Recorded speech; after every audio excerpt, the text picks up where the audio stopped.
এই যে আমার ছোট্ট সোনা, একে পেতে আমাকে 6টি বছর কত কান্না করেছি, তার কোনো ঠিক ঠিকানা নেই। কত কষ্ট পেয়েছি, কত কথা শুনেছি মানুষের। যাই হোক, ছোট্ট বাবাকে কোলে পেয়ে এই দেখো, ছোট্ট বাবা আমার পেটে তখন, এখন আমার বাবা 22 মান্থ প্লাস। আর যখন ও পেটে ছিল তো একটা ক্লিপস রেখে দিয়েছি, মনে পড়ে সেই দিনগুলি। আর এই দেখো, ছোট্ট বাবার বয়স তখন 2 মাস হবে। আমি বাবার বাড়িতে গিয়েছিলাম।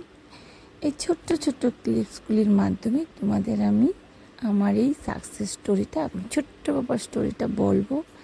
একদিকে ছোট্ট বাবাকে দেখে তোমাদের ভালোও লাগবে, আর একদিকে তোমরা ইন্সপায়ার হতে হবে।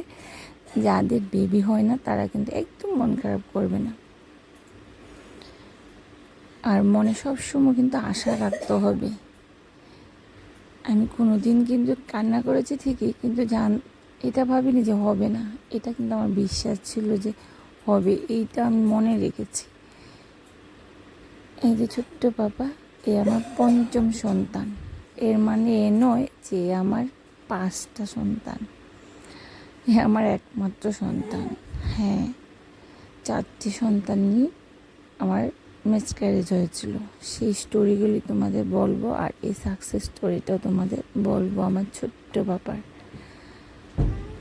আমার জানু, কি বলবো সেটা বোঝাতে পারবো না। এই ছোট্ট সোনাটা যে আমার কি, যখনই অডিও করছিলাম ওইখান থেকে আমার বাবার কান্না আসছিল, ঘুমাচ্ছি। এই ক্লিপগুলি দেখলেই আমার